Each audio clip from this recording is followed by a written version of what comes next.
Bonjour et bienvenue dans cet épisode de Jardin d'automne, le podcast où on prend le temps de semer des idées pour qu'elles puissent se développer. Hello, j'espère que vous allez bien. Je suis contente de vous retrouver après cette petite pause. Je vous avoue que ça m'a manqué de réfléchir sur des épisodes du podcast, mais me revoilà. Dans cet épisode, j'ai envie de vous parler d'un sujet sur lequel j'ai pas mal évolué dans les dernières années. C'est le fait d'être capable de communiquer.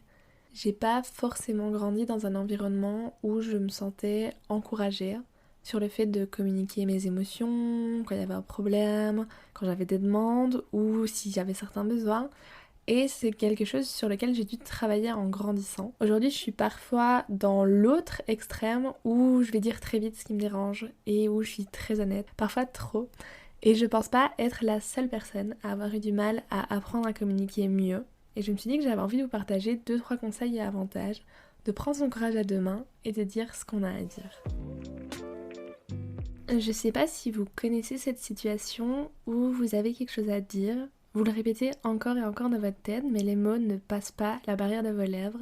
J'ai pas mal connu ça dans le passé. Je me souviens que, petite, quand j'avais quelque chose à demander à mes parents, je ne sais pas utiliser ma voix et je passais par l'écrit.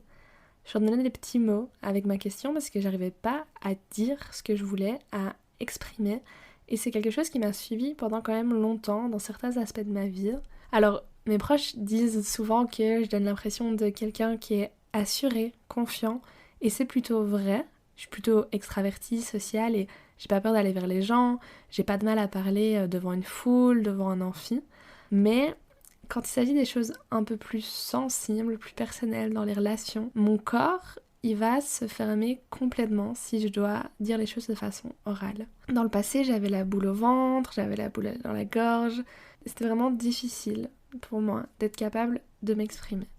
Je me souviens dans mes premières relations de couple, à l'adolescence, quand il y avait quelque chose qui se passait mal ou qui me rendait triste, j'arrivais pas du tout à communiquer sur le problème. Ça m'est arrivé de rester en silence pendant, je sais pas, peut-être 20 minutes face à la personne avant d'être capable d'aligner une première phrase avec beaucoup d'encouragement. Spoiler, c'est pas très agréable. Je pense que une partie du problème, c'est que j'avais peur que souligner un problème, ça risquait de faire que la personne parte parce que j'avais pas forcément le type d'attachement le plus sécure quand j'étais plus jeune. C'était difficile pour moi, que ce soit au sein de ma famille ou dans mes relations, qu'elles soient amicales ou amoureuses. Le fait de dire les choses, c'était vraiment compliqué. Et pas vraiment de surprise, c'est en le faisant encore et encore que c'est devenu plus facile.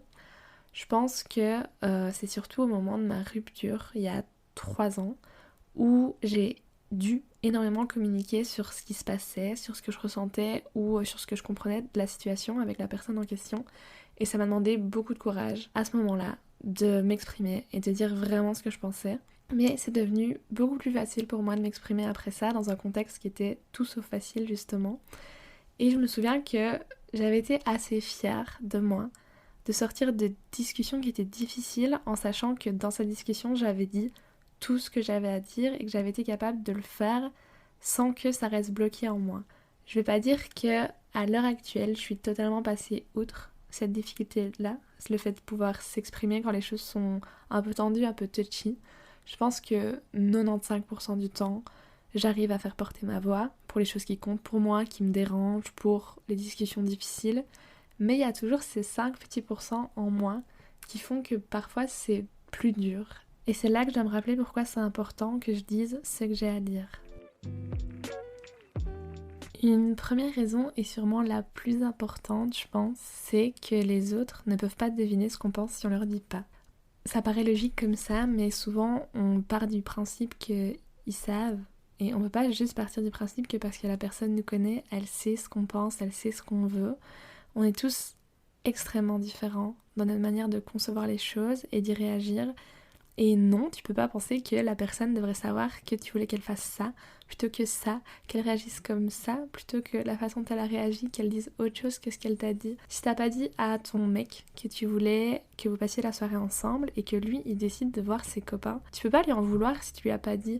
Il faut arrêter de partir du principe que les autres devraient savoir, et je sais qu'on le fait tous et je sais que moi je le fais, mais si vous voulez qu'il le sache, dites-le. Il faut vraiment pouvoir dire les choses qu'on a en tête, qu'on ressent, que ce soit des envies, que ce soit de la frustration. Peut-être que vous vous sentez mal parce qu'une personne vous a blessé et qu'en plus vous avez l'impression qu'elle s'en fout. Mais peut-être simplement que la personne, elle s'en est pas rendue compte et que si vous lui communiquez pas comment vous vous sentez, ce que vous en avez ressenti, elle peut pas savoir. Elle peut pas deviner à votre place. On est chacun la seule personne qui sait exactement ce qui se passe dans notre tête.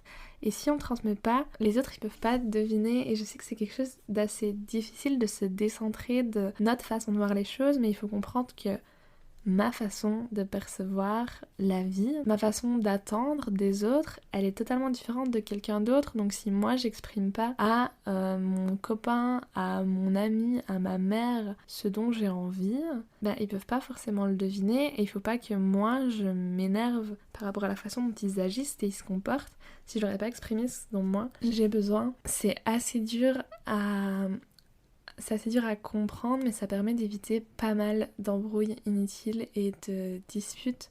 Plutôt que de partir du principe qu'ils savent, dites-leur et puis au pire, si vous leur dites alors qu'ils le savaient déjà, un rappel ça fait jamais trop de mal, mais ça vous évitera sûrement beaucoup de frustration et de colère envers les autres parce qu'ils sont pas dans votre tête, ils peuvent pas savoir pour vous. Une autre chose, c'est que parler, ça peut enlever justement ce sentiment d'angoisse et de peur. C'est ok d'avoir peur de dire les choses, c'est ok d'avoir peur de confronter quelqu'un ou d'avoir peur que si vous demandez des choses, ils vont pas comprendre, ils vont vous trouver needy ou peu importe, mais la peur elle doit pas empêcher de dire les choses parce que si ces choses elles sont importantes pour vous, si ces choses elles tournent dans votre tête, c'est qu'à un moment donné elles doivent sortir et si vous faites confiance à la personne, si c'est des relations qui comptent pour vous, il faut pouvoir le dire.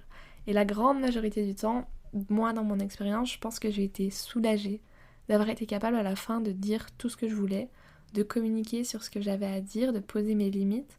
C'est sûr qu'il y a des discussions qui resteront toujours difficiles et ça peut être compliqué d'oser communiquer parce qu'on a peur des conséquences, on a peur des répercussions que ça peut avoir, mais je pense qu'il est toujours meilleur de parler que de garder pour soi et continuer à se sentir mal. La meilleure façon de voir les réels outcomes de ce qui pourrait se passer après que vous ayez dit quelque chose, c'est de le dire et puis après vous réagirez en conséquence. Mais pour moi, c'est vraiment quelque chose de difficile. C'est devenu quelque chose de vraiment difficile. De garder en moi quelque chose qui me dérange, quelque chose qui me rend triste, en colère ou juste que j'ai envie de partager. Je me souviens que je détestais vraiment ce sentiment d'avoir des choses sur le cœur, d'avoir des choses qui me restent à dire et que j'ose pas dire parce que j'ai peur de la réaction de la personne en face, j'ai peur de demander trop, j'ai peur qu'elle comprenne pas. Mais si je laisse pas la chance aux autres de m'écouter et d'entendre et de répondre, je peux jamais savoir ce qui va réellement se passer, je peux jamais avoir la suite. Et je sais que avoir le sentiment d'avoir dit tout ce que j'avais à dire, peu importe la réponse qu'il y aura en face, je me sens plus respectée et que moi je me respecte plus parce que j'aurais donné tout ce que j'avais à donner dans l'échange et que peu importe la façon dont l'échange aura tourné, je sais que moi j'ai dit tout ce que j'avais à dire et c'est très apaisant ensuite. Peu importe si c'est une discussion où j'exprime des besoins, où il y a une dispute et il faut régler les problèmes, ou c'est une discussion difficile. Je sais que si j'arrive à dire tout ce que j'ai à dire, j'ai mis dans la balance tout ce que j'avais sur le cœur et c'est vraiment apaisant. Le fait de développer sa capacité à communiquer, ça amène aussi des bénéfices personnels. D'abord, au fur et à mesure, ça amène à avoir plus de confiance en soi. Parce qu'avant, on essuyait des échecs et maintenant on voit qu'on est capable de réaliser quelque chose d'important et de difficile et que chaque petit succès, ça permet de se sentir plus confiant pour la suite. C'est sûr que j'appréhende toujours les grosses conversations, comme tout le monde je pense, mais maintenant, c'est plutôt moi la personne qui brise le silence et qui encourage à parler. Et je pense que si la moi d'il y a quelques années voyait ça, elle serait tellement fière et rassurée de savoir qu'on y est arrivé, qu'on est capable de speak up for ourselves. Ça donne aussi, j'en ai déjà parlé, mais une bien meilleure façon de partager ses besoins dans les relations et d'amener ces besoins à être rencontrés. Quand on est capable d'oraliser ce dont on a besoin, on est beaucoup plus à même de les faire respecter.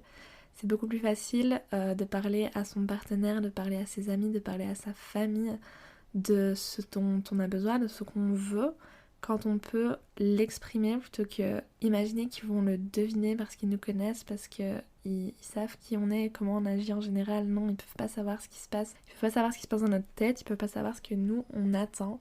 Et c'est quelque chose qui marche aussi pour les limites. Le fait de pouvoir être à l'aise en communiquant, ça offre la possibilité de fixer ses limites sans avoir à se sentir mal de les exprimer et surtout, ça permet d'être clair dans ce qu'on veut sans avoir peur des conséquences parce qu'on sait que ce qu'on veut dire est légitime mais on n'a plus peur de le dire et ça donne vraiment une dimension, comme j'ai dit, de confiance en soi, de self-respect et de limites qui sont beaucoup plus claires. En somme, apprendre à communiquer, ça a des avantages en termes de confiance, en termes de relations, en termes de besoins, de limites, et ça permet d'évoluer dans un environnement sain et conscient de tout ce qu'on a à dire.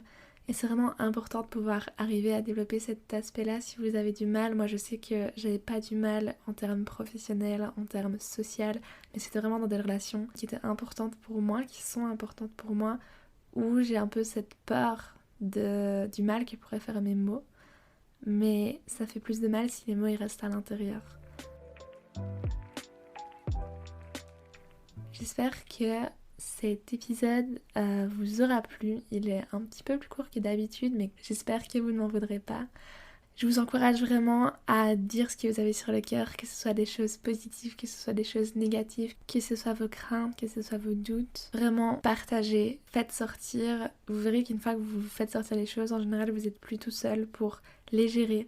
Si vous avez des problèmes et que vous les partagez à une personne, cette personne elle est très probable de vous aider. Si vous avez des peurs, de vous encourager, n'hésitez pas à trouver votre voie. Je sais que ça prend du temps, je sais que c'est pas facile, ça va pas se faire du jour au lendemain, mais c'est vraiment quelque chose qui est bénéfique parce qu'après vous êtes capable d'avoir des discussions à cœur ouvert.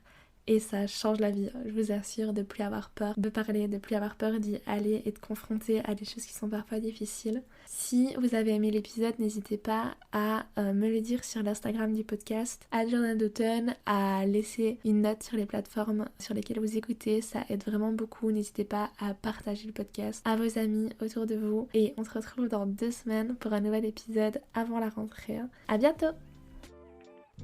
Merci d'avoir écouté cet épisode du podcast, j'espère qu'il fera un bout de chemin avec vous. On se retrouve dans 15 jours pour un nouvel épisode et en attendant, n'hésitez pas à aller suivre le podcast sur Instagram @JardinDauton et à y laisser vos retours. À bientôt!